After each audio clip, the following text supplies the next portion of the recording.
मित्रांनो नमस्कार. जय बाळूमा. बाळूमांच्या नावानं सांग झालं. आज एक मला इथं देवचंद कॉलेजमध्ये अशी एक व्यक्ती भेटलेली आहे ती खरंच देवाच्या घरातली व्यक्ती म्हणायला पाहिजे. कारण का मामांच्याकडे राहणारे वसंत पडवळे मेजर, म्हणजे आपण त्यांना मेजर मामा म्हणून ओळखतो.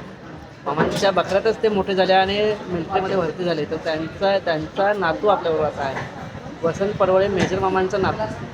त्याची आपण ओळखतो. नमस्कार. धन्यवाद. माझं नाव आदित्य पाटील, आदित्य प्रकाश पाटील. मेजर मामांची तुझं नातं काय असेल? मेजर मामा माझे आईचे पप्पा. तू बकऱ्यात कधी गेला होतास का?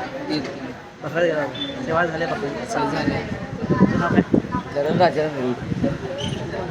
तू आता शाळेला कुठे आहेस? सावडे बुद्रुक. काय काय काय श्री महालक्ष्मी हायस्कूल सावडे बुद्रुक. पुढं काय उद्देश आहे? काय पोलीस भरती होणार आहेस? मिलिटरी भरती होणार काय होणार आहेस? आर्मी. आर्मी. आता आजोबा आर्मीत होते म्हणजे आजोबांच्या ह्याच्यानं काय होतं का बघ आर्मी. आपण सगळ्यांनी शुभेच्छा देऊया त्याला आर्मीत भरती होण्यासाठी. आता तो 10वीला आहे. 10वीला सुद्धा चांगले मार्क मिळू देत आहे. आर्मीमध्ये सुद्धा भरती होईल. जय बाळूमामा.